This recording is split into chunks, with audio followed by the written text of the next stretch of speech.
I don't have to tell you things are bad. Everybody knows things are bad. Everybody's out of work or scared of losing their job. The dollar buys a nickel's worth. Banks are going bust. Shopkeepers keep a gun under the counter. Punks are running wild in the street. There's nobody anywhere who seems to know what to do, and there's no end to it.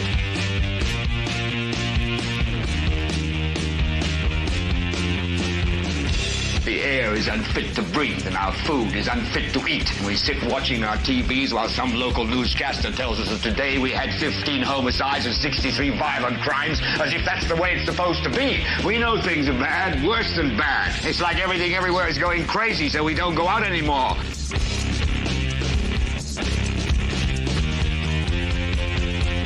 We sit in the house, and slowly the world we're living in is getting smaller, and all we say is, please, at least leave us alone in our living rooms. Let me have my toaster and my TV and my steel-belted radios, and I won't say anything. Just leave us alone. Well, I'm not going to leave you alone. I want you to get mad. I don't want you to protest. I don't want you to riot. I don't want you to write to your congressman because I wouldn't know what to tell you to write. I don't know what to do about the depression and the inflation and the Russians and the crime in the street. All I know is that first, you've got to get mad. You've got to say, I'm a human being. God damn it. My life has value. So, I want you to get up now. I want all of you to get up out of your chairs.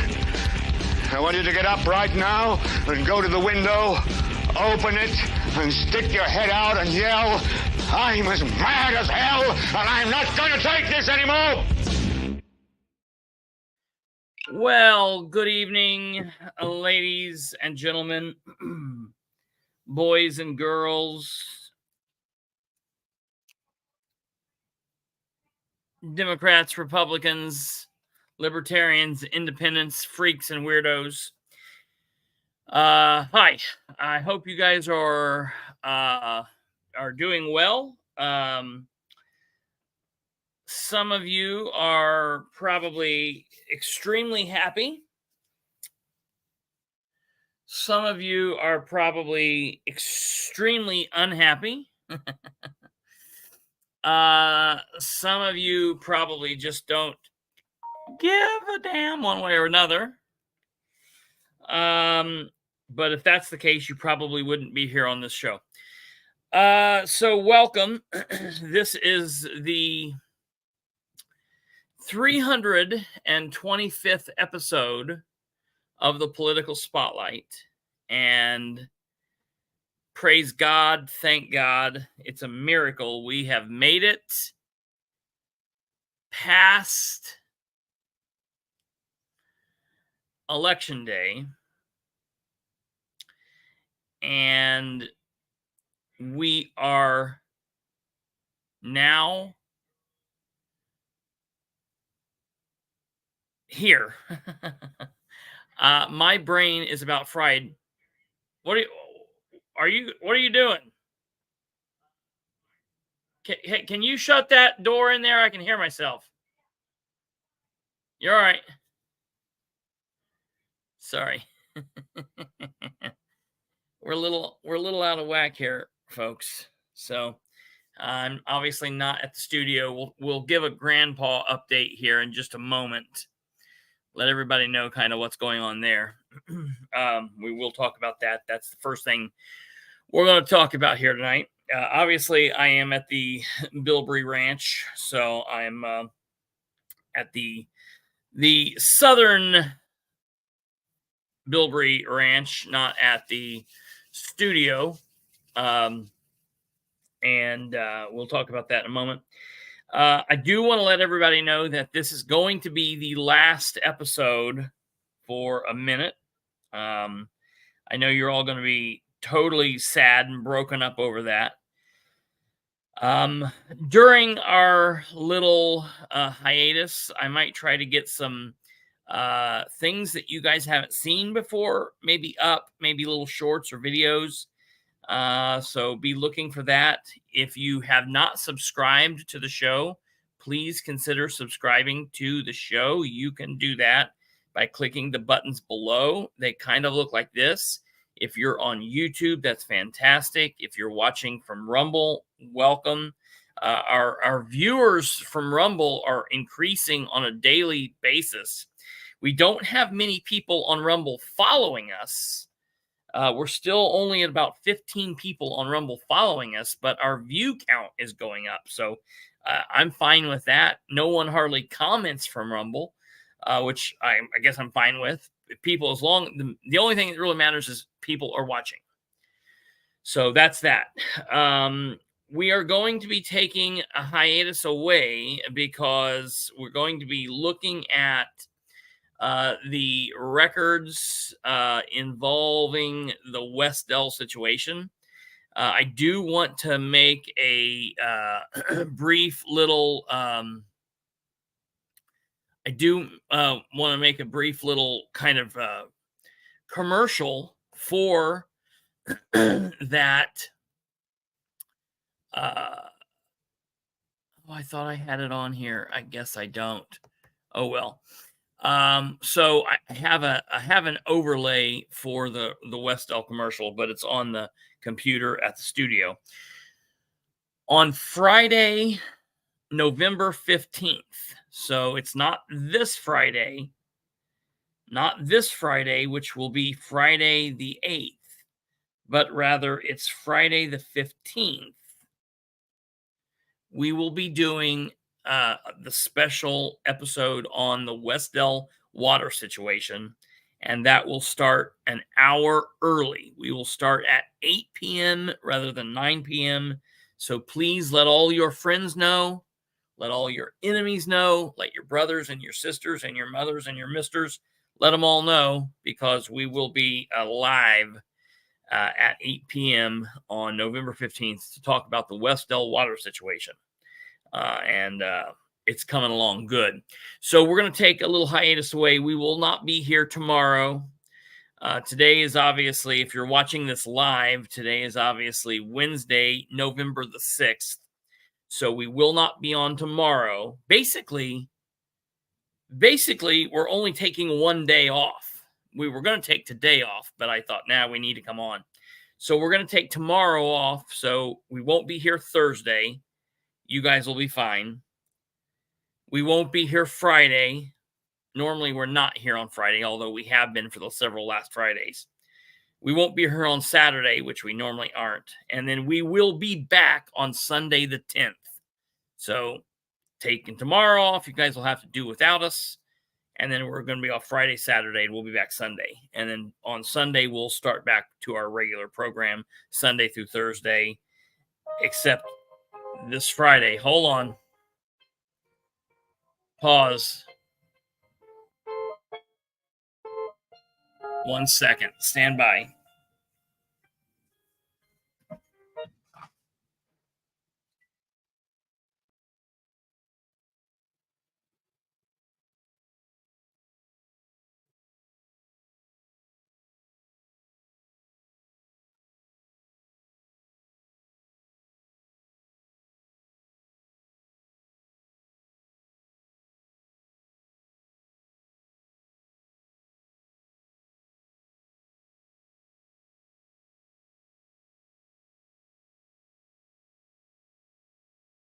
Okay.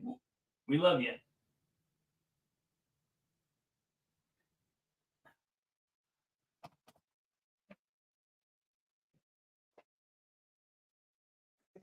Okay.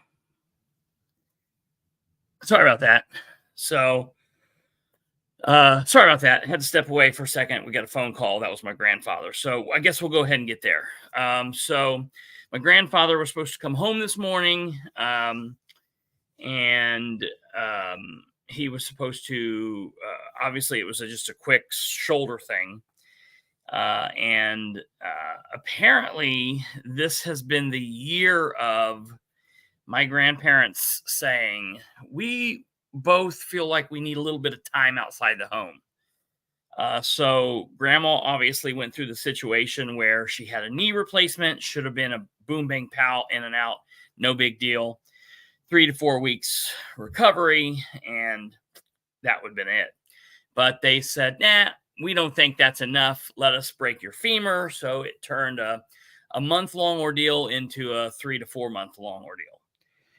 My grandfather had a shoulder replacement done back in January of 2023. And basically what happened was he's been fine with that. And then on Saturday, he was injured. We all know that story. He had the surgery yesterday. We were supposed to go get him today. And he called right as we were basically going to leave to say, cancel that, don't come over. They ran some cultures on some blood while they had him in there. And he has infection. So for anyone that's ever had a replacement part put in them, doctors will oftentimes tell you that the replacement parts love to be a hotbed for infection. So my grandfather has some kind of pretty serious infection going on in his left shoulder. The worry obviously is that it's going or could go to his blood, which that's what we do not want.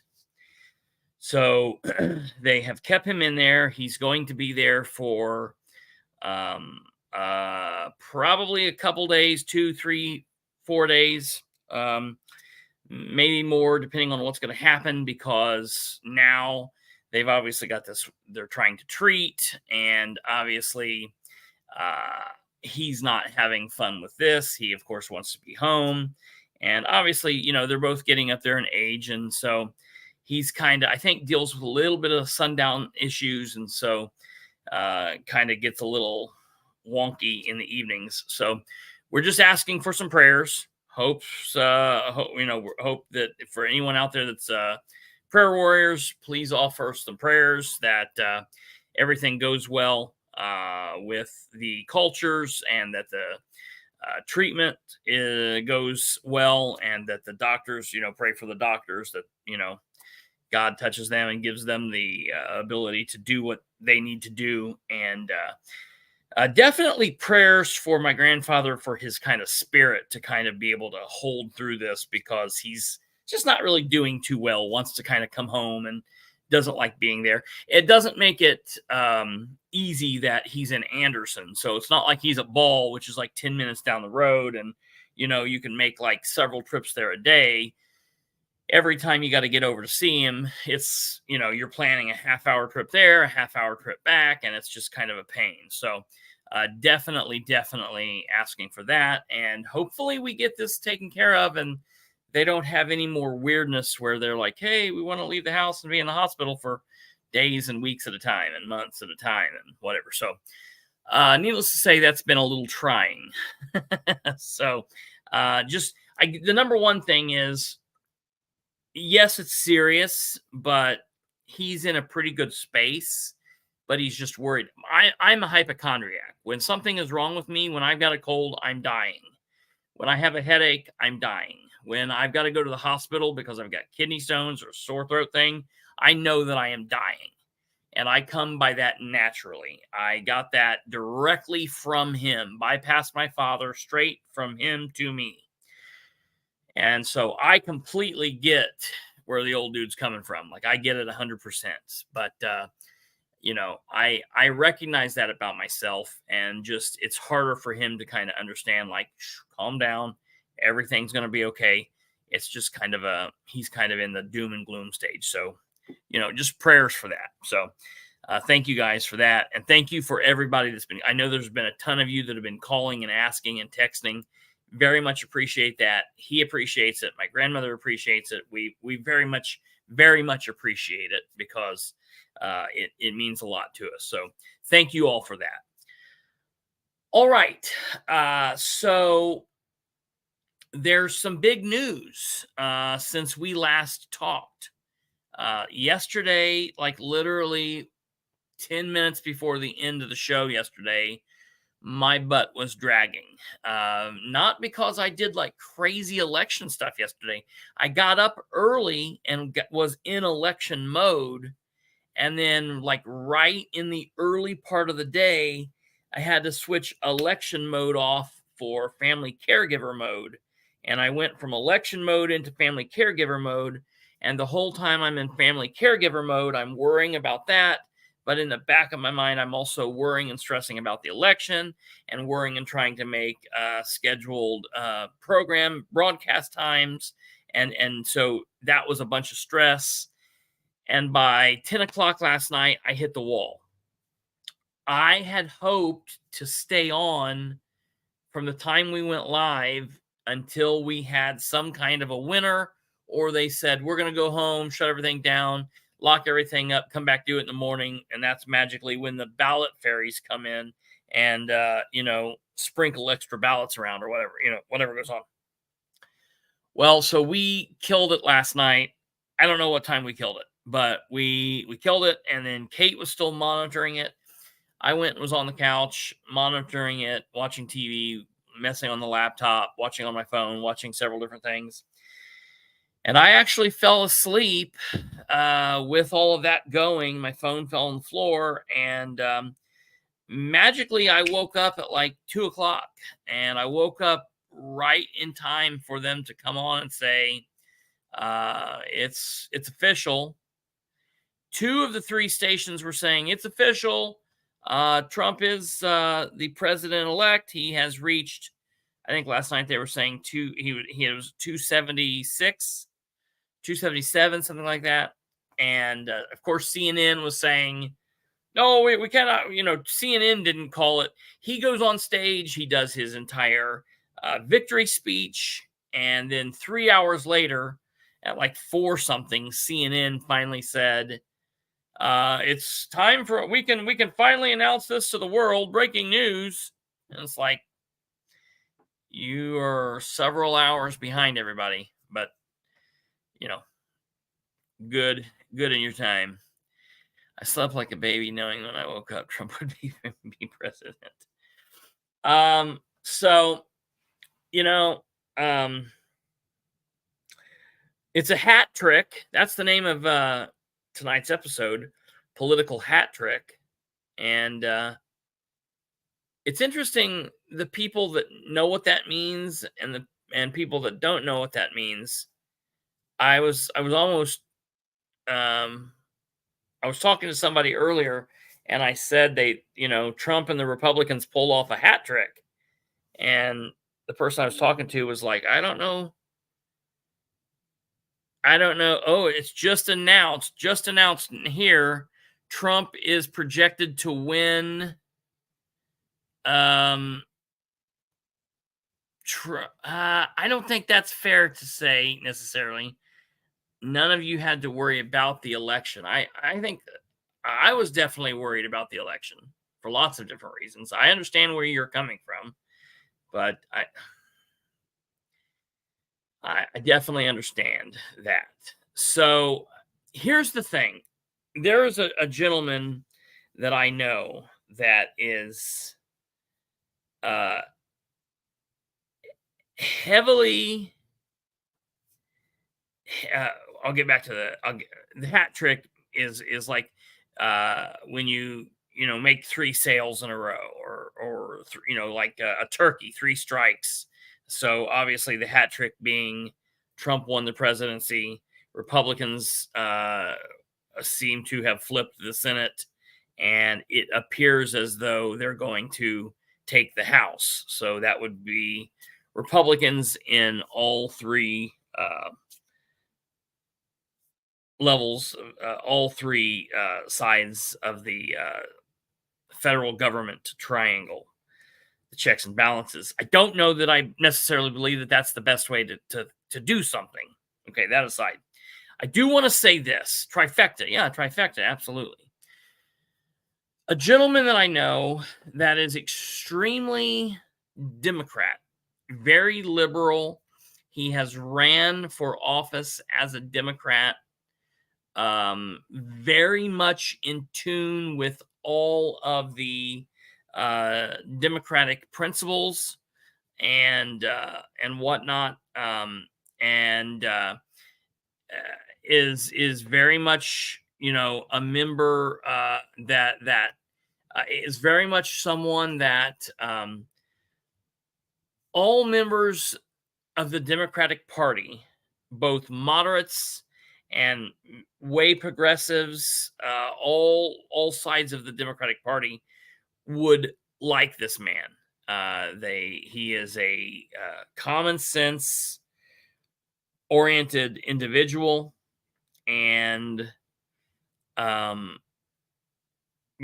was interested in what he would have to say about this. This is the man that ran for sheriff of Henry County against John Sproles. Now, I want to be very clear. This man has been drug through the mud. This man was accused of being gay. He was accused of being a child molester. He was he was accused by his opponent during the election of engaging in criminal activity of a sexual nature that was highly inappropriate. And I backed this man up, Landon Dean, and Landon posted 15 hours ago. He stated, this is just what he posted. I didn't talk to him about this, and I didn't ask him, but he posted this on social media, so it's out there. He said, "Can we please now just support the winner who won fair and square? Respectful, constructive criticism for our country's sake. I would say the same thing had she won." I don't believe for a moment that this man was a supporter of Trump. I don't believe that he is a supporter of Trump. I believe that he is a Kamala Harris supporter. I'm sure I'll have to ask him. Maybe he'll tell me. I don't know. Maybe he won't. I believe that he more than likely voted for Kamala. That's just my belief. But I think it's interesting. I'm going to tell you this right now. I give everyone watching my word, and I'm nobody, that I will be as critical of Trump as I would have been Kamala. I will be as critical of Trump as I was Joe Biden. I will be as critical of Trump as I am Republican Dan Ridenour and Republican John Sproles and all of the Republicans in Madison County and all of the Republicans at the State House and Republican Eric Holcomb and Republican governor candidate Mike Braun. And on and on and on.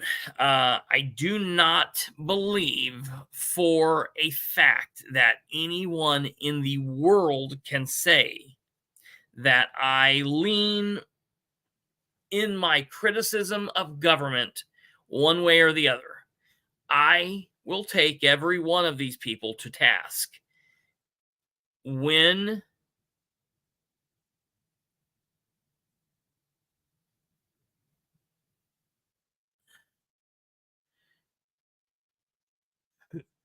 you have control of the executive, legislature, and judicial. Who? I don't have control of it. I would love to have control of it. We would be in a much better place if I had control of it. That, my friends, would be amazing. If we could make that happen, I promise you, we would all be happy. And people would still hate me. I guarantee you. So,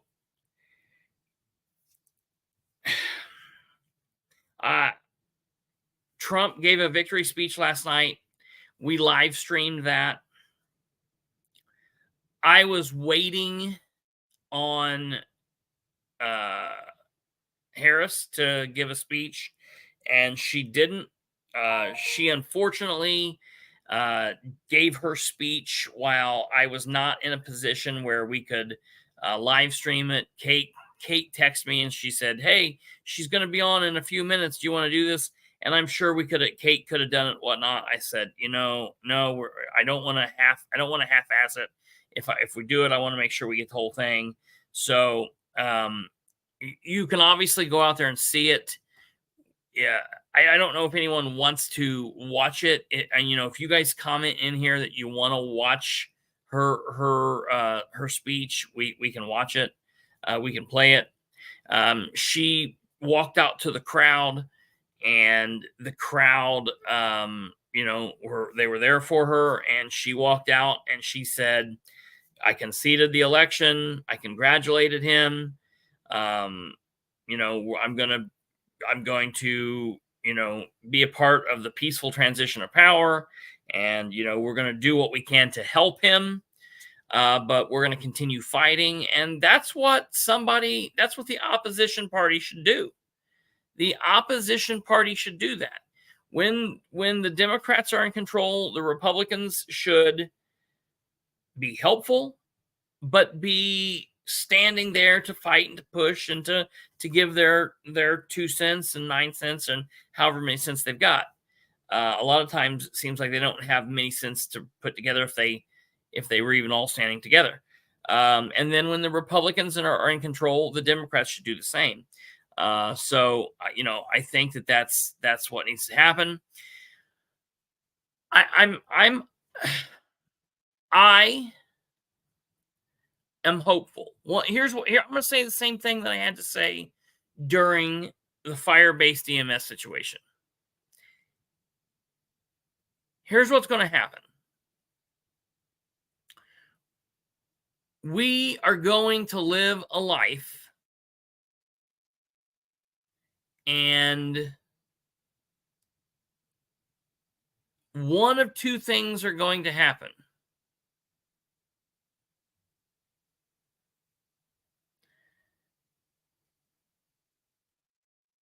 One of two things are going to happen. Trump is going to get in office and immediately insulate himself from any kind of accountability, and he's going to start doing things that are going to, that will obviously piss off the Democrats. And if he's doing that, it will piss off the people who are constitutionalists. It will make me mad. If he starts doing things that are, that the left say he's going to do, we will know quickly. We will know quickly. Okay.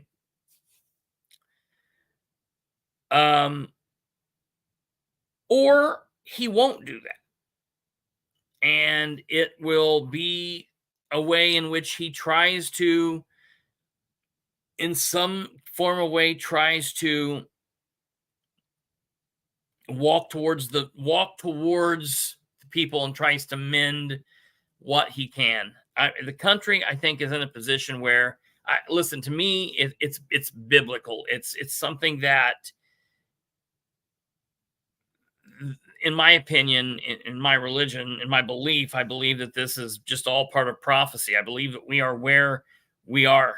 And my hope, my prayers, my thoughts will be that, that this can be mended, that we can still have hope in the country and we can still bring people back together. I don't know if that's possible. I hope it is. I'll pray. And, in my opinion, it's God's will be done. And that's the way it'll be. That being said, the only thing I can do right now, the only thing that we can do right now is wait and watch. We're all in the same boat. Democrats that did not want Trump, Republicans that wanted Trump, Republicans that didn't want Trump, Democrats that wanted Trump, wherever we are, people that voted, people that didn't vote. We're all going to go to bed tonight, and God willing, we're all going to wake up tomorrow, and put on our pants, and we're just going to go through. Time is going to go on, and we're going to have to see together where we go from here, what happens from here.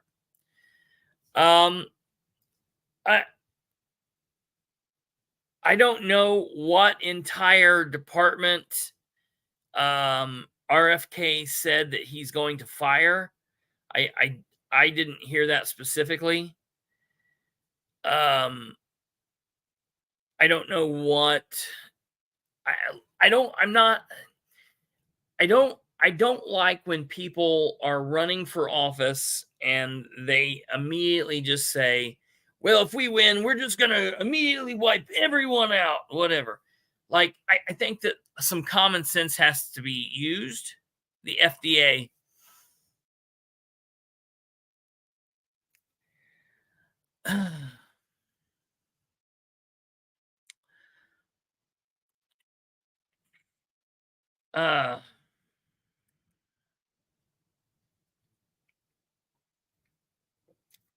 I think there are ways to completely trim a lot of the nonsense out, and you can take away the powers of organizations that have been harmful without just completely doing everything away. I don't know that I specifically, I think that, to me, going through and saying we are going to completely defund this entire thing, I don't know if that's the answer. I think that you have to get in, you have to look at what's going on, and you have to take an educated approach to it. And it's going to be used on a case-by-case basis. Obviously, I think that there's a lot of government overreach, specifically with a lot of the three-letter organizations. And so I am in favor of smaller government, 1,000%. 1,000%. But I want to know that my government is doing what it should be doing to benefit the majority of the constituents, not doing what it can do to be harmful to the party that it beat. You understand? Corruption needs to be dealt with. 1,000% it needs to be dealt with. RFK in charge of health isn't common sense. And I'm going to be honest. I think we won't see him in charge of health. I'll be shocked. I'm going to say this right now. I don't think when the time comes, I don't believe he will be in charge. I believe that RFK will have a position within the Trump administration. I do not believe that he will be in charge of health. Time will tell. If I'm wrong, I'll say, hey, I was wrong on that. If I'm right, woohoo! We'll stick another feather in my cap. Here's the one thing that you can say about Trump. Trump can make a lot of promises. And I think that this is interesting, specifically of the people who don't like Trump. The people who don't like Trump, and they say, oh, he's a liar, he's a liar. But then they immediately turn around and they use everything that he said against him in the campaign against him. And I'm like, wait a minute. So you don't believe anything he says except for these things that he say. So all I'm saying is we have to wait and see what happens through the transition. So we obviously now have a couple of months until the transition happens. We'll see what happens. I personally do not believe that we will see RFK over health. I believe that RFK will have a job in the administration. Truth be told, you want me to be perfectly honest with you? And I think this is going to blow a lot of people's minds. Truth be told, I think that we'll see RFK take a position somewhere lesser than what he thinks he should be, somewhere where Trump thinks that he should be, that would be fine. And I think in short order, we'll see kind of a falling out between them. And he will then break away and he won't be part of the administration. People that used to love, and when I say people, I mean a lot of people on the left that used to love Elon Musk and then started hating Musk when he bought X and started hating Musk when he started backing Trump. I will not be surprised in the least bit if and when Elon Musk backs a Democrat next time. Just because Elon backed Trump doesn't necessarily mean he's a crazy conservative liberal or conservative. No, Elon is going to back whoever Elon thinks is going to do the best for him. For Elon. Absolutely. Yes. And that doesn't mean that that's a bad thing. That's what everyone should be doing. Yep. Absolutely. You vote for who's going to screw you over the least or who you think you can help you the most. Yeah. Not party. Yeah. Absolutely. You know, and I've got to say, I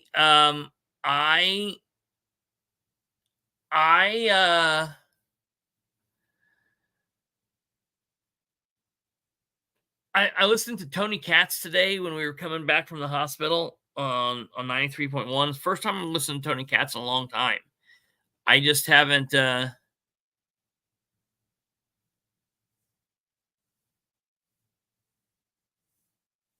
Wait, who sent the anonymous letter? Did we find that out? Did you find that out? Who sent it?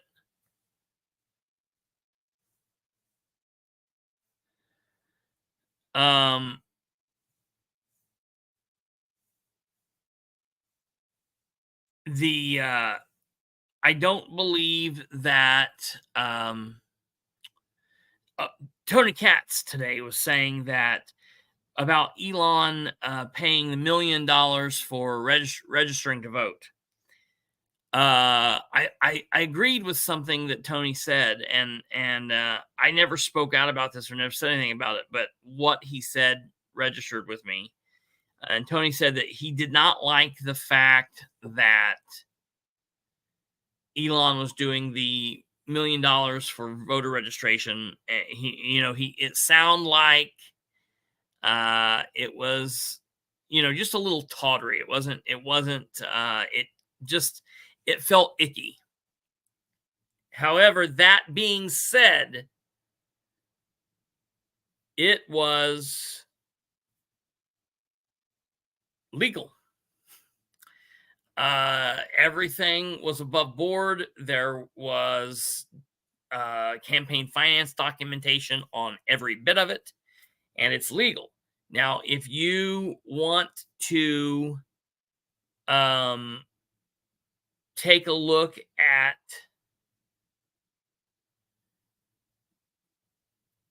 should it be legal? Yeah, I think that's a conversation that people can have.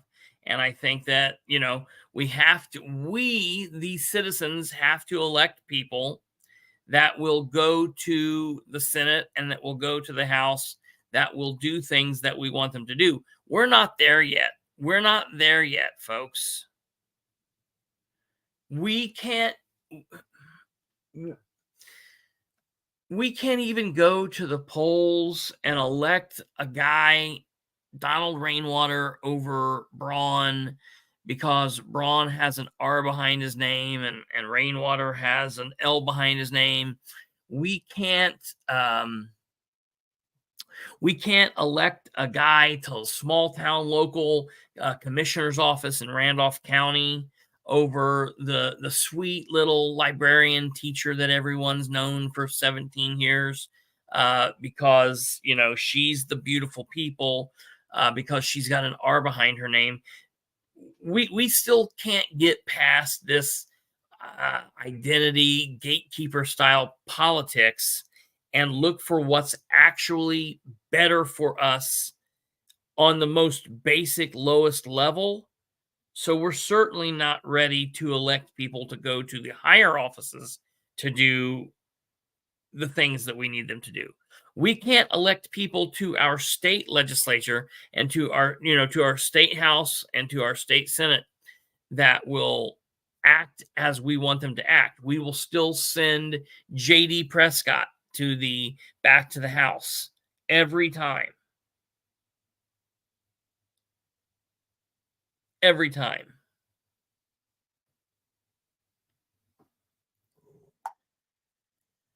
And, you know,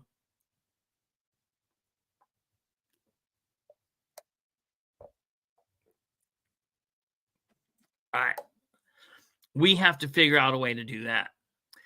I want to get to a point one of these days where we have 67% turnout in a local election over the 9% that we get, 19%, the 18%.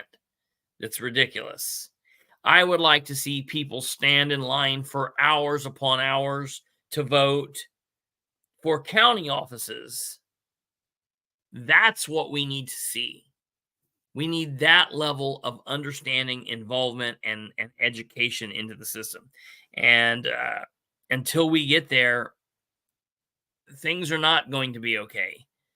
Things are not going to be okay. We can't expect it's too much work to expect someone to verify their registration, say, right now, while everyone's talking about this, while it's in everybody's mind, go to www.indianavoters.com and look and see if you're registered. If you just voted in the last day or two, or sometime in the last month, chances are you're probably registered. But if you didn't make it to the polls during this election, go look now and see if you're registered. Go look now. Craig voted for the first time ever yesterday. Will definitely be voting in local elections moving forward. Craig, I'm going to tell you, brother, listen to me. I love that. Where you don't have to get real specific. Do you live in Muncie? Or can you at least tell me what county you live in? I bet so, Charlize. Hey, I do want to ask you really quickly. I want to ask you this. Okay, Gaston, stay there, Craig. I'll come right back to you. Charlize, someone, you maybe said it or someone said it, that I almost went to that event the other night, but I just didn't get there. And I hate that I missed it. Someone said that it got kind of heated between, I don't know, maybe you and Beckwith or some people in Beckwith. Number one, is that true?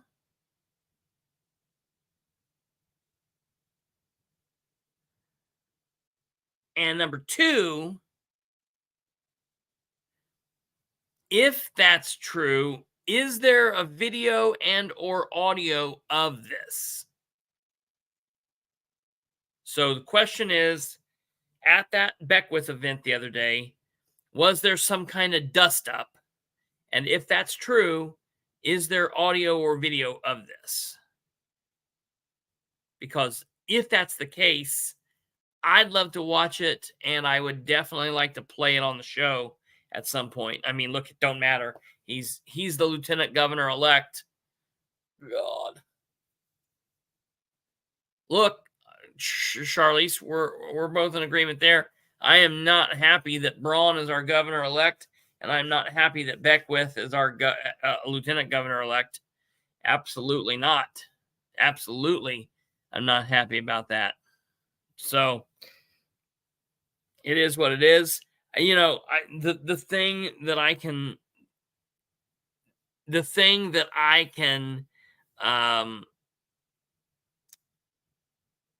keep with me and it keeps me going is the belief that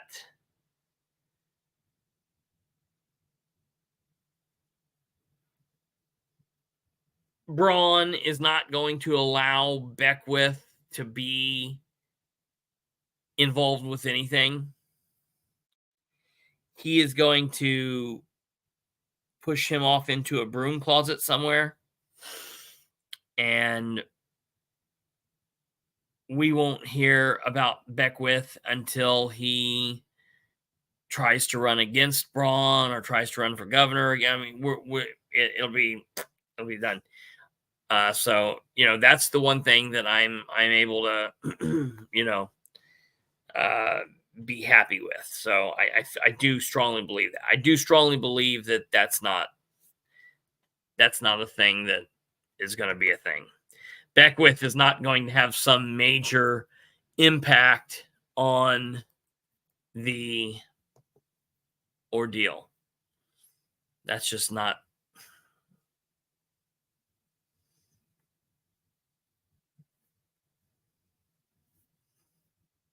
Yeah, I don't know. That's just not.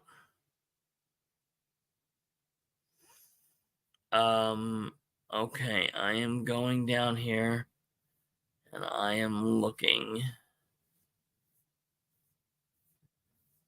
You said go to your page.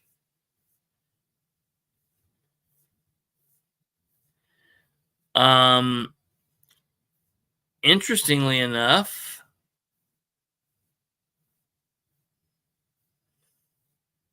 okay, 37 minutes. I do see it. Okay, yeah. I'm happy about that. Yes. Yeah, yes. Thank you, Charlize. I will take a look at that.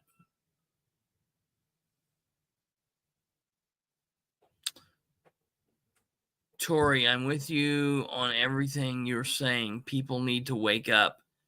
I keep wondering why they wanted him so bad. What are you doing? What? You are? Okay. Do you think he'll continue to call? No. If he does, I'll answer. You need to stop. No. It'll be all right. Yeah. Give it to me real quick if you do.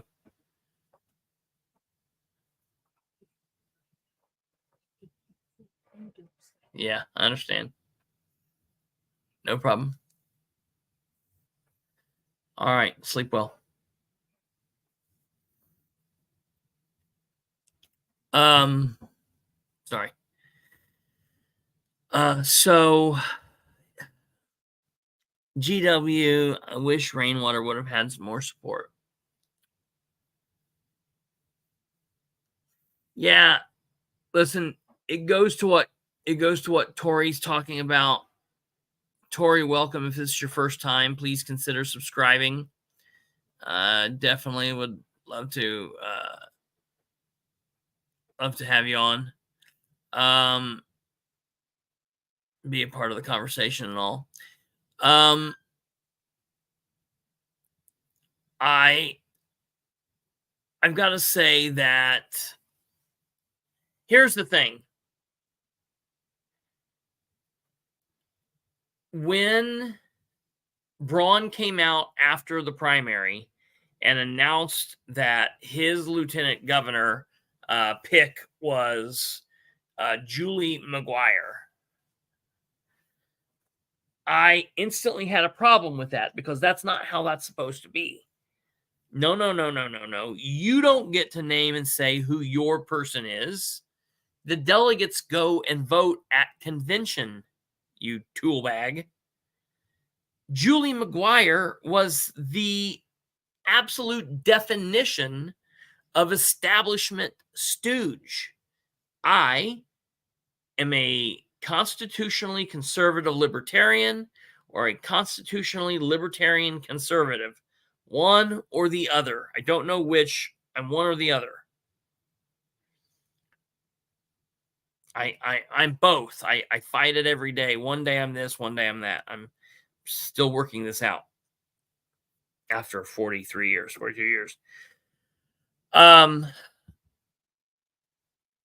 But I'm very disappointed in a lot of Republicans in Indiana. And Julie McGuire is an establishment hack.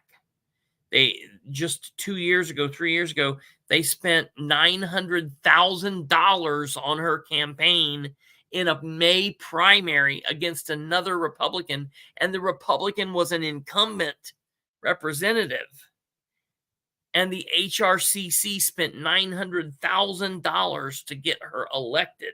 That, if that does not tell you everything you need to know about who she is, I don't need to hear her say a word. I don't need to watch any of her legislation. I don't need to read or see or hear any of her votes. If the bad guys of the Republican Party in the state of Indiana are spending $900,000 on you to get rid of a constitutionally minded candidate, a constitutionally minded elected official, I know you're a bad guy before I ever see you, before I ever hear your name. You could be person B, and I know I don't want you. I don't want you to be in office. I don't want to support you. I'm not going to elect you. I don't want any part of it. And she won that race, and she's been a state representative for one term. And for Braun to pick her and say, this is my person, I knew that cannot be. And so Beckwith was running for that spot. And I wanted Beckwith to beat her, and he did. And I was happy that he beat her because he was running from an outside the establishment position. And then he beat her. And 2.5 weeks, 3 weeks after he beat her, he became her. It's like he beat her and then he consumed her and then he became her. He became the establishment hack, along with everything else that everyone doesn't like about him, this, that, whatever. Not, friends with J.D. Prescott, doesn't understand J.D. Prescott is a tool, doesn't understand J.D. Prescott is an establishment hack, compares J.D. Prescott to soldiers that gave their life on D-Day, things like that, talks weird things, says things that people, say like, wait, are you a bigot? Or, what's going on here? What's going on? What's happening? Are you trying to violate people's First Amendment rights? What is happening? Just weird things about Beckwith. I was for rainwater all the way, but people are not in a position where they're capable of stepping out of their comfort zone and doing something that feels a little risky. People are, the Sue Arrington thing is so interesting to me because it proves everything that Rob, and here I want to say this is funny to me. This is really funny to me. I found that video, by the way, and we're definitely going to play. I'm going to play that because I want to listen to it, and we're going to play it because I think that's great. And people need to know, and that Beckwith, blah. Anyways,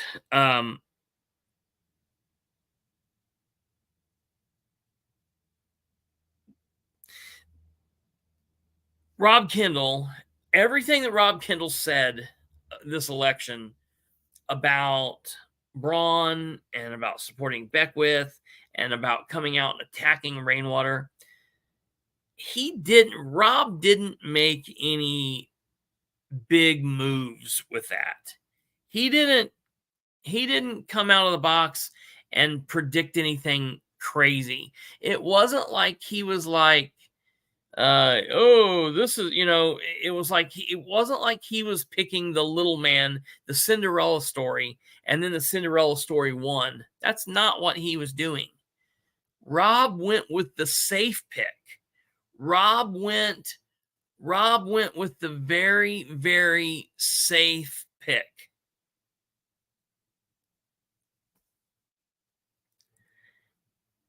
And when Rob's predictions come true, Rob's like, look at me. I called it. I'm a genius. No, dude, you went safe. It's Rob is like the Green Day of political commentary. He sold out.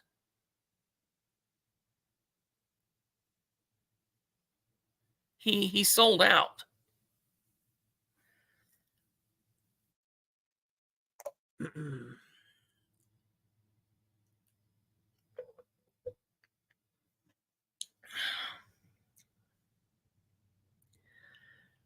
I am holding my ground on saying we are never, listen to what I'm telling you, we are never going to be able to fix the government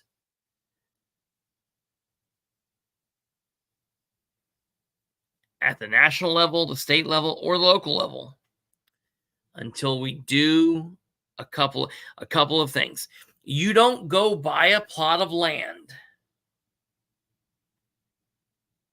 that's barren and have the architect draw up, the contractor draw up these plans for a 3-story with a basement and a 5-car garage with a heated indoor pool and a nice, spread and, 20 acres.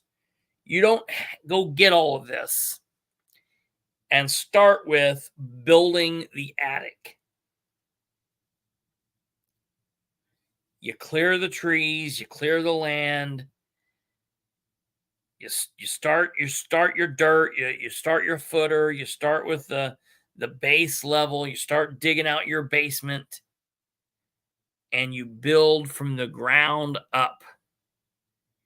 Now listen to me. This is a 5, a 6, an 8, a 10-year plan, folks. We are not going to be in a position to ever fix anything in government until we get people like you and you and you and you to go and to put your name on the ballot for your local party precinct committee person. The very first thing, I don't want to talk about city council. I don't want to talk about mayor. I don't want to talk about county commissioner, county council, county prosecutor, county judges, county sheriff. I don't want to talk about any of that. I don't want to talk about state representative. I don't want to talk about governor. I don't care. Our first plan of attack is getting good, normal, common sense people to go and apply for, to walk out and talk to their neighbors and to run for precinct committee people. We need people to do it on the Republican side, and we need people to do it on the Democrat side. And we need to correct the parties locally. We need to be able to welcome people in. We need to grow the party, and we need to have a whole big stew of ideas. Anyone that fits in under the Republican conservative belief, you could be, more right wing, you could be more moderate, but if you're a Republican, you belong. If you're a Democrat, you belong. We have to do that. And the reason we have to do that is we have to be able to correct the leadership of the party, because the leadership of those parties, which is not somebody that is elected by the public. It's not elected by the public. It's elected by their internal people. And right now they control these positions because no one ever wants to run for them.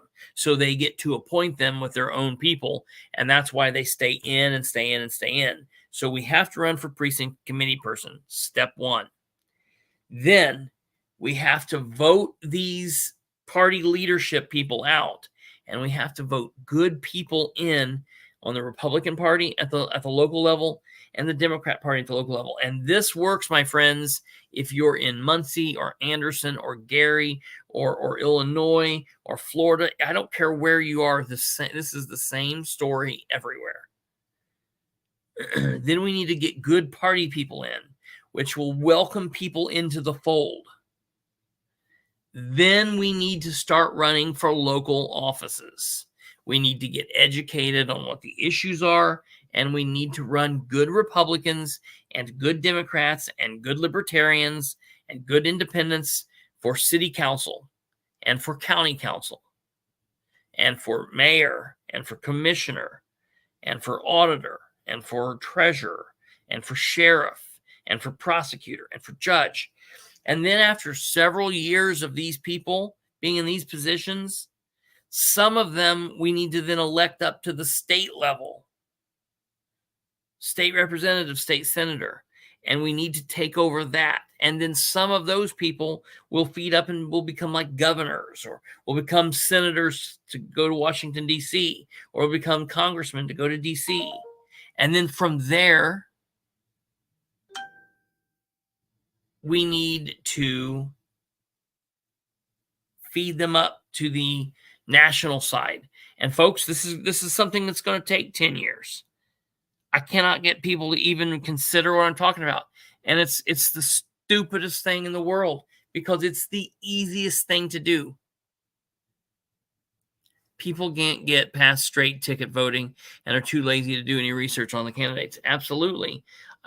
Time and time again, I saw someone yesterday write and say, does the Star Press not put anything? We were just talking about it the other day, and Tweety Bird texted me and said, the Star Press did an article did a whole page on the candidates today. That would happen on Monday. So the Star Press ran a full page article on the candidates on Monday. 15,000 people had voted in early voting. They voted before that Monday article came out. Now, some of them watched this program. Lots of them did, but not all of them.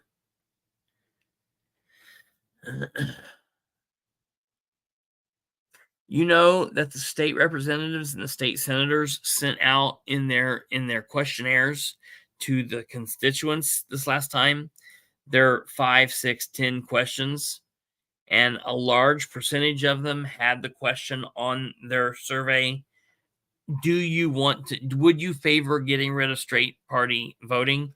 And I think 75% of the people turned back, 80% turned them back in and said, yes, we want to do away with straight party voting.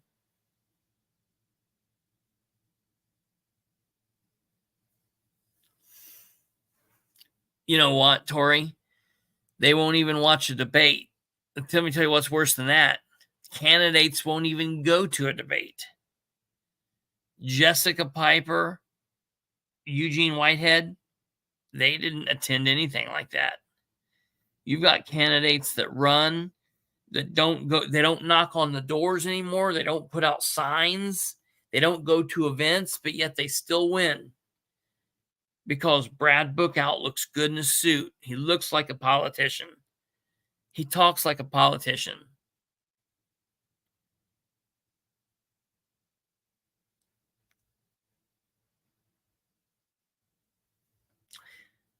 All right, back to Craig. Craig, I am so happy to hear that you said that you voted for the first time. Please continue doing that. If you want to get information on candidates, turn to here. If we don't cover something on the show, message me. Hit me up on Facebook. Comment down below. Call me. Text me. Listen. I'm insane because this goes out everywhere. But I know I don't care. Everywhere people call me, I don't know. If you got questions, text me. 765-546-9796. Text me. let's shoot the shit. I'll help you out. I'll tell you. I'll get. If I don't know the answer, I'll find it for you.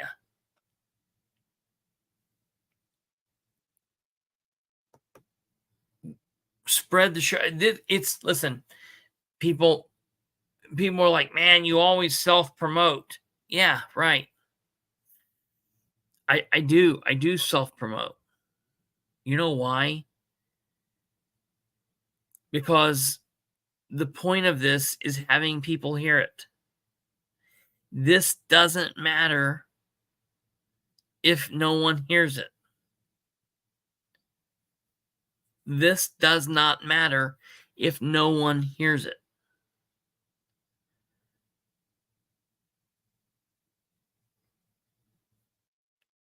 So when I ask you guys to like the videos to help get it into the algorithm, subscribe to the show if you haven't, that's because all of those things help bump me up into a bigger algorithm, which puts me in front of more eyes and new people.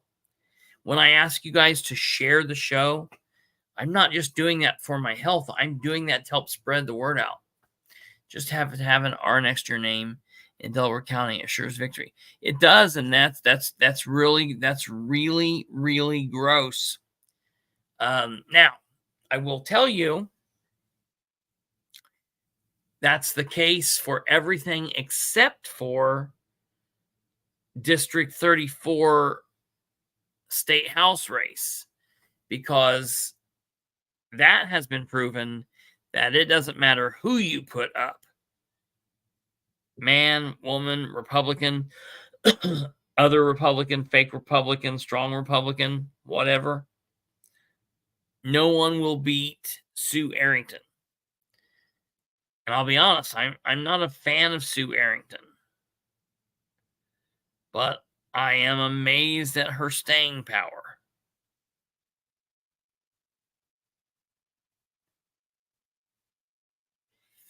I like watching debates. Absolutely. Yes. Debates are great. I love watching debates. Problem is we can't get the damn candidates to have them. They feel like they don't have to come out and talk to people.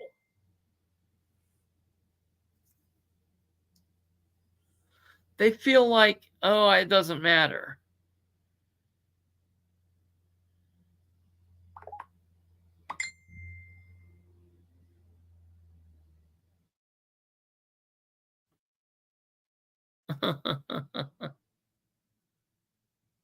Now, I do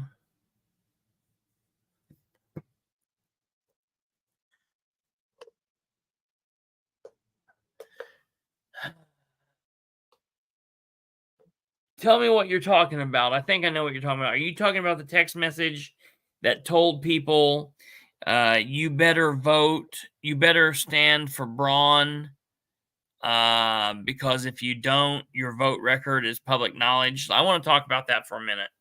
I want to talk about this for a minute. This really made me mad.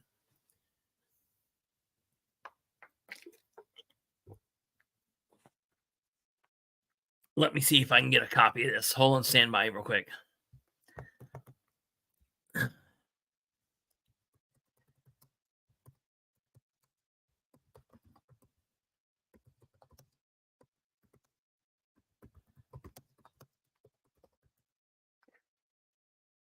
Okay, yep, right here. Got it. People have to think smarter, not harder, and I understand. And this is gross. This is gross. This is completely unacceptable. This is completely unacceptable.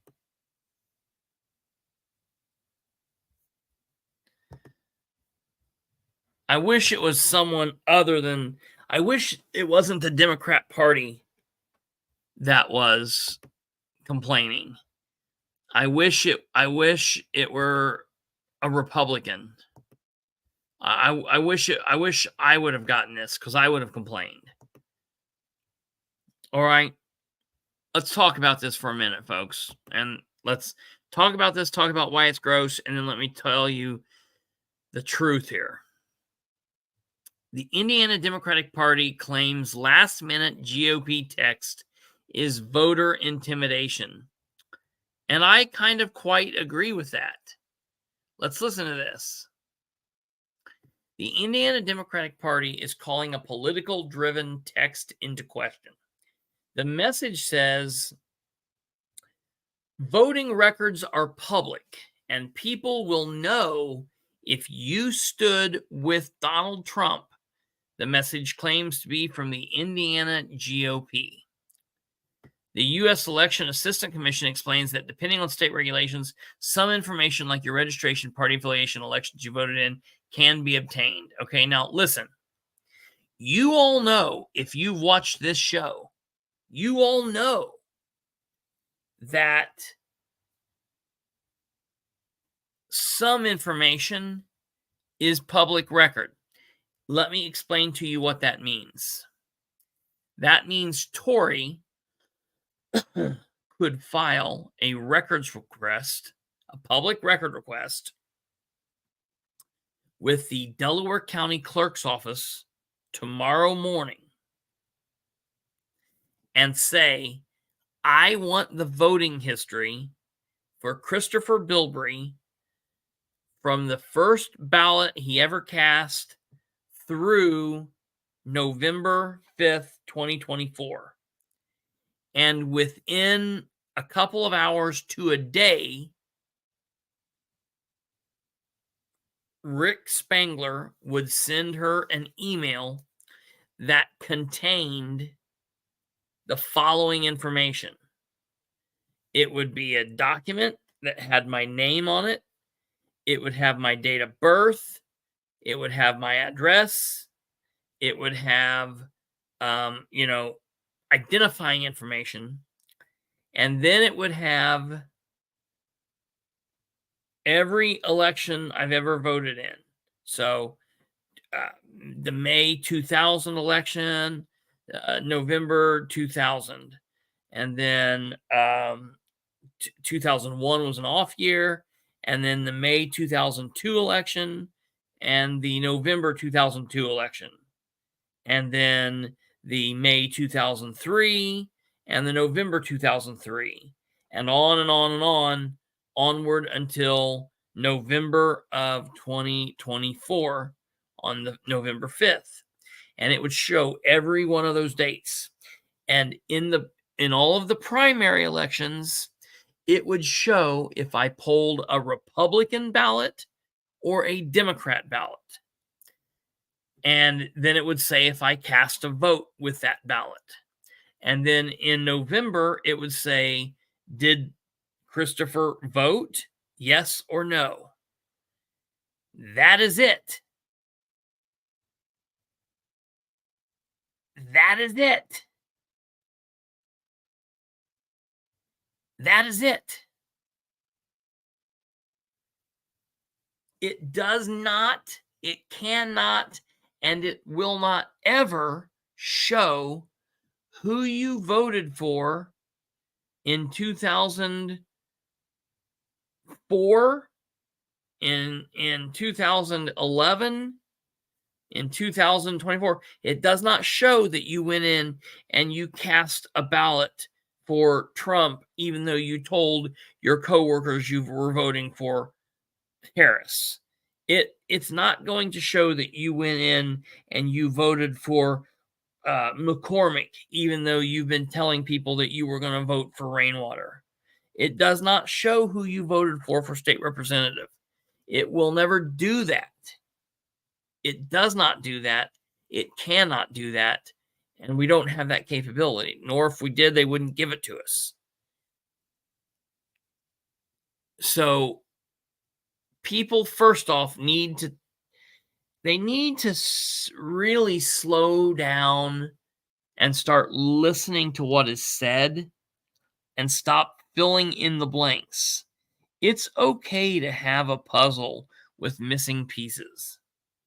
As long as you have enough pieces to tell what the picture is, you're good to go. But when you get to a point where, you've got 100-piece puzzle and you've got 96 puzzle pieces and, you've got 4 missing, you can still tell that it's a picture of a bear picnic. If you've got 75% of the pieces, if you've got 75 pieces and 25 of them are missing, you can still tell that it's a hot air balloon picture. Chances are, if you've got 50% of the ballot, or 50% of the ballot, if you've got 50% of the ballots on the brain, if you've got 50% of the puzzle and 50% is missing, chances are you could tell it's of a London cabbie. But maybe can you not tell what the cabbie's doing, where he's going? You're starting to get in there. If you get into a situation where you've got 10 puzzle pieces and you've got 90 that are missing, you probably aren't going to figure that out, okay? So people need to start listening to what's said. Don't fill in the missing puzzle pieces. Listen to what is said. Don't add to it, and take only what is said. Nowhere in here does it say that this was sent out and told people. It's what it does is they're counting on people to be stupid. They're counting on people to say, oh my God, they're going to know if I voted for Trump or not. I better go out and vote for Trump. To me, that's a shitty way to play. That should not be done. That should not be done. That's gross.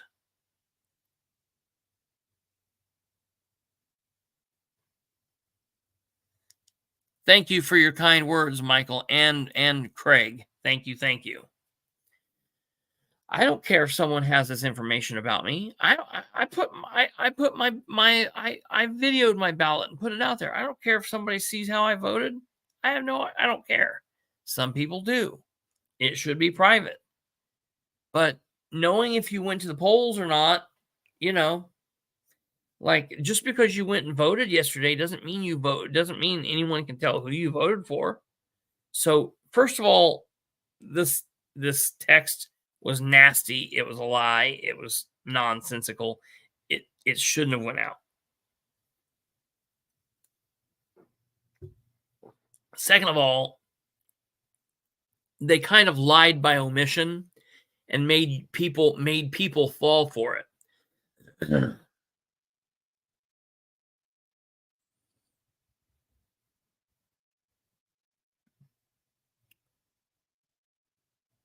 Yeah. They did not. The Indiana GOP ran a really nasty campaign this time and didn't have to. They did it just because.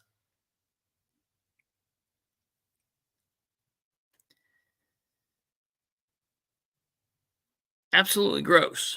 Now, I do want to take a moment to talk about something that is happening. Okay? We talked about this last night. And this has to be dealt with. This has to be dealt with. There's no ifs, ands, or buts about it. Unfortunately, this is going to be something that is, we cannot get around this anymore. So I shared this picture last night. This picture is a friend of mine with Commissioner Sherry Riggin. Democrat Delaware County prosecutor Eric Hoffman said it's fascinating how Sherry Riggin, who's a Republican, has been campaigning behind closed doors for Democrat Judge Kim Dowling and has an Ashley Wright sign at the Riggin family farmhouse on North Walnut Street. All right. Sherry responded. Sherry responded by saying the following. The family home site belongs to my great nephew. All right, he lives there. No big deal. His wife allowed the Ashley Wright sign to be there. All right, no harm done. There's nothing we can do about that. She has the right to do that. She's living there. That's not Sherry's deal. Okay. However, let's look at this second part. As for Judge Dowling, she is a friend who has served us well in getting the word out about human trafficking that is everywhere, even in Delaware County. To which Eric says, Sherry, so you admit you supported her over Andrew. Good to know. Okay. Andrew Ramirez is a Republican. He was running for judge of the Circuit Court 2 bench against the incumbent judge, Kim Dowling. Andrew Ramirez did in fact beat Dowling. So she will serve out the last 2 months of her term as judge, and Ramirez will start sitting on the bench in January. All right, that's good news in my opinion. However, the Republican leadership now has to kick Sherry Riggin out of the party as a member in good standing. She is no longer a member in good standing. We have been talking and talking and talking and talking about how the Republicans, specifically the Republicans, but both parties, like to play this game where it's the whole rules for thee but not for me type of situation.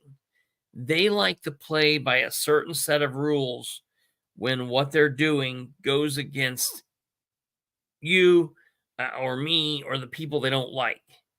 But yet, when people try to share those same rules back with them, when they're doing something that goes against those rules, they're like, oh, it doesn't matter. Okay. So this got brought up to the party leadership some time ago. But Ed was like, no, we need to be fair here. Jessica Piper was like, no, we need to get rid of her. She's not in good standing. And he blew her off. I'm telling you, ladies and gentlemen, the Republican Party is about to implode. They're dead. It's dead. I've heard the awful rumor that Will Statham wants to take the party back over. That would be a bloody nightmare. We do not want that. No one should want that. But they're going to have to do something with Sherry Riggin. They're going to have to do something with her. This can no longer be overlooked. She was called out by another elected official. She agreed to what, it wasn't like she didn't say, no, I'm not doing that. What are you talking about? She doubled down. She doubled down.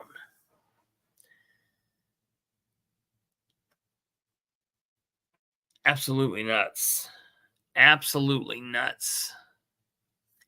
I do, before we leave, I do want to take a moment to give everyone the information in case you have not heard this yet.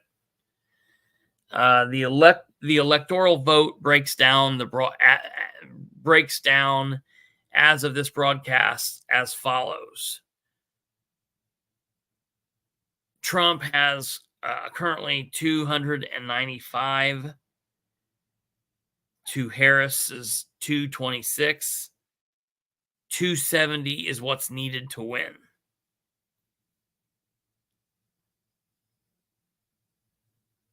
The popular vote, as of this broadcast of this episode, is Harris has 67,725,834 votes.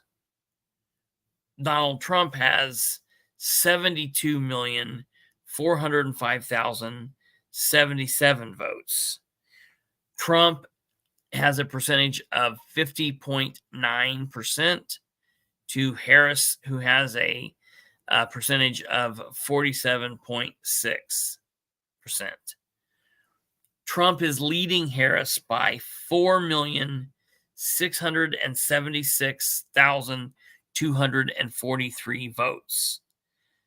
Folks, he took, like, I think every battleground state. Yeah, I think they said that he finally took Arizona. So I believe that he won every one of the big battleground states.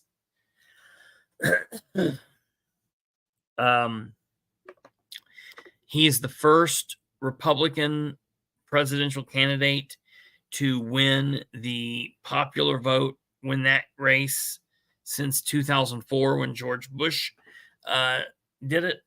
W.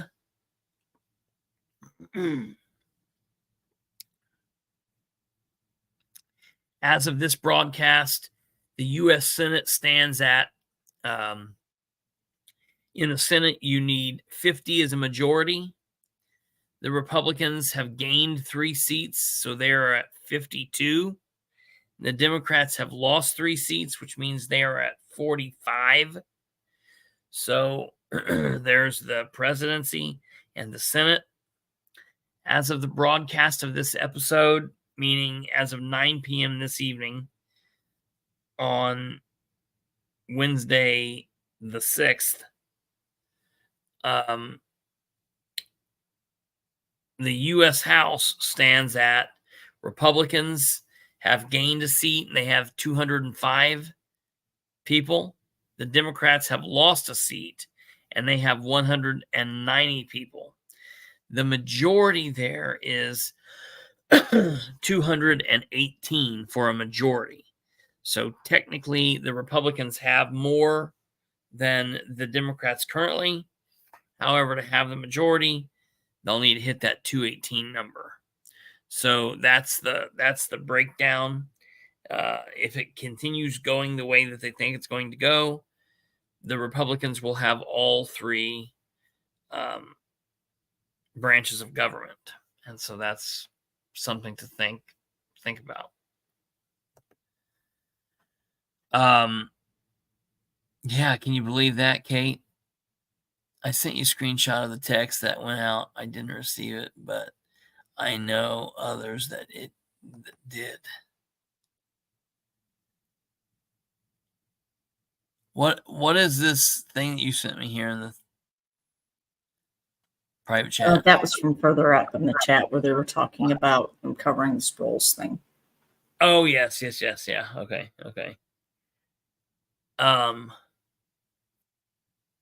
Let me see. Someone says they sent me something. Tori did.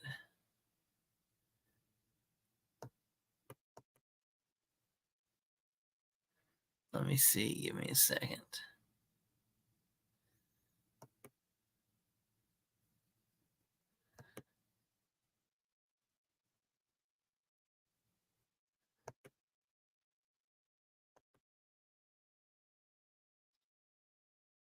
What is this? Wait a minute. I need to see. You said you sent it to me.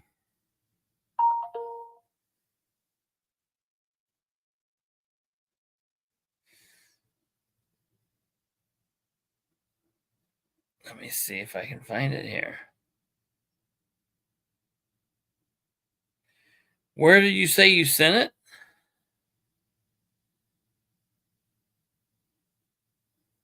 Oh. Sorry. Yes. I have it.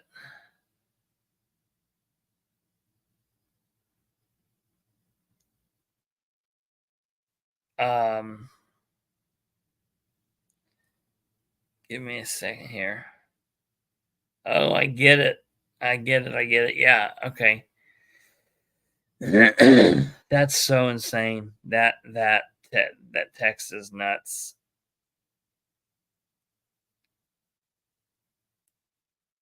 Man,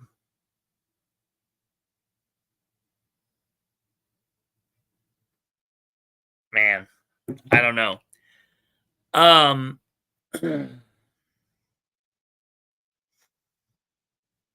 What else do I want to cover? Is there anything else I needed to cover?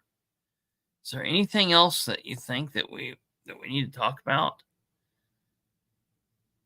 The big thing that we needed to talk about. I talked about Reagan.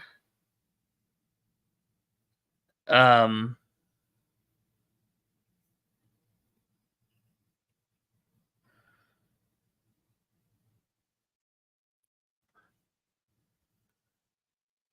me look here really quickly.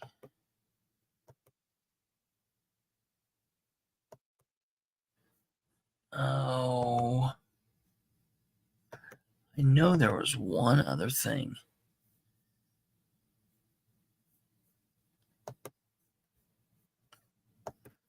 Do you think Rainwater will run again? Good night. Good night, Alva. Stay safe, brother.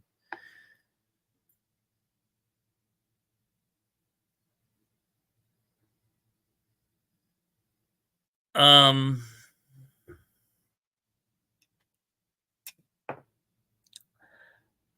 don't know. I don't know if he will or not. I hope he does. I hope he doesn't give up.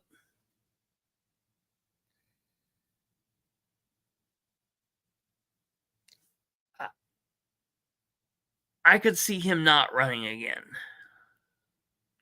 I could see him not running. I could definitely see him not running for state office again. Might he run for city council or town council or county commissioner or county council? Sure. But I don't think he's going to run for governor again. I'd be very shocked if he did. I hope he does. I'm not saying I don't want him to. But here's the other thing we got to do.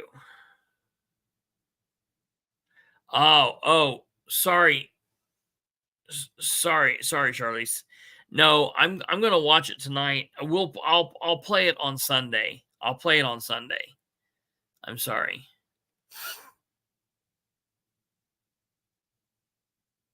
I'll play it at the beginning of the show. We'll play it for everybody. We'll talk about it, and I will hit upon it because I have heard about this, but I want to watch it. I definitely want to show it to people. So we will definitely play it. So I'm so sorry, Charlize. Yeah, right. Tori, I know. I don't know. Yeah. Yes. Craig. He says I mentioned something about the water. We're not doing the Westell water thing on Sunday. We're doing the Westell water thing on Friday the 15th. Friday the 15th of November. So a week from this coming Friday. So not this Friday, but the following Friday. We're gonna do that. But yes, you guys all throughout there have a major issue. The school has a major issue going on, and I hope that you will tune in for that. I hope that you tune in periodically. If you're on YouTube, so I really honestly, if you haven't subscribed and click the bell, like the show, click the bell. I would hope that you do that. That way that you get notifications when we go live. Look, I understand that people have got lives and people aren't going to want to listen to this crap all the time. Politics, the election's over. Someone asked me today, are you going to continue listening to all this stuff and doing this now as the election's over? And I'm like, what? This is my job. Yeah, yes, I have to. if I don't continue listening to this or following this, we cease to exist. So yeah, I think that's funny. But I get that not everybody wants to do that, can do that, or whatever. So I highly recommend that people subscribe. I don't care about the subscriptions. What I care about is viewers. Subscriptions, people could subscribe and never watch. Or you could have 0 subscribers and millions of views. So subscribers, that's just a vanity count for YouTube to try to make the content creators pull their hairs out. That doesn't matter. But the only reason I advise people to subscribe is because after you hit the subscription bell and it costs you nothing, you can then hit the notification. After you subscribe, it will allow you to hit the subscription bell. So I hope people do that. Okay, awesome. We can smell the chlorine constantly. It's probably more than most people use in their washer or white. That's crazy. Yeah, good night, Charlize. I hope you have a good night's sleep. Sleep well, be safe. We will talk. Deep breaths. I will. You always have a place here. You have no. You're always free to voice your opinion. Being the voice of opposition is tough, but I understand it, but you are free to do it, and you are always welcome here.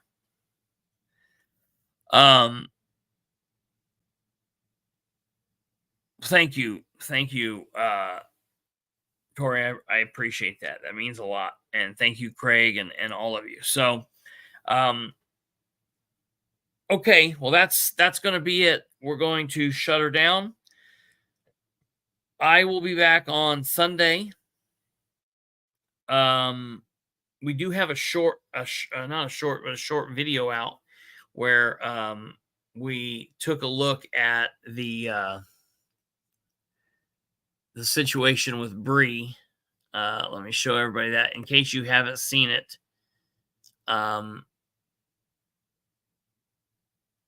Wait a minute. Oh yeah, I can show you right here. This is hilarious. Hold on. I'm just going to show you the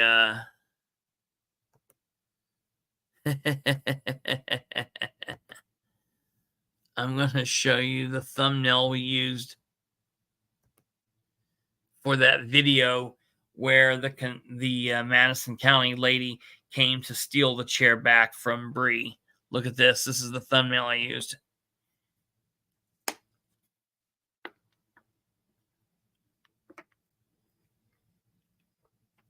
Give me back the chair. And she's crying.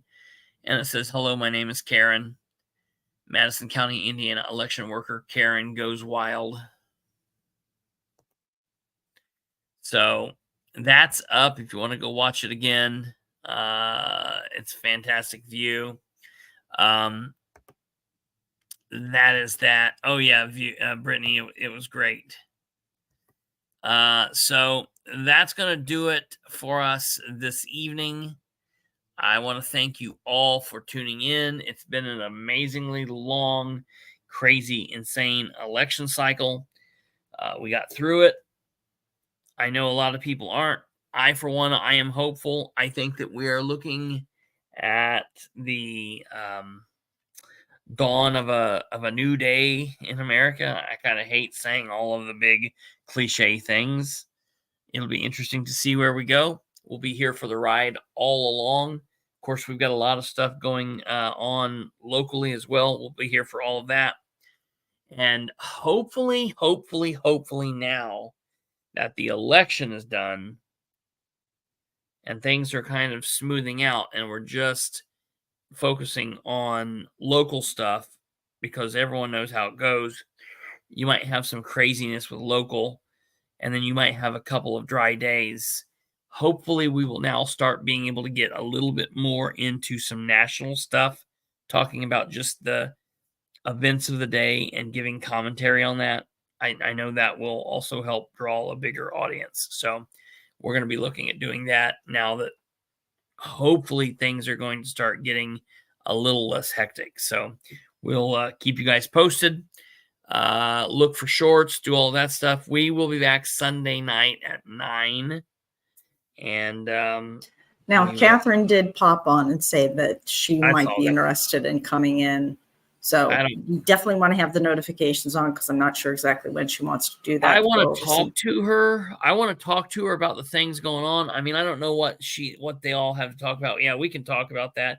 I mean, if she wants to do a show, if there's enough information for her to do a show, if people want to watch and there's something. Catherine, she's talking about having the girls come on too.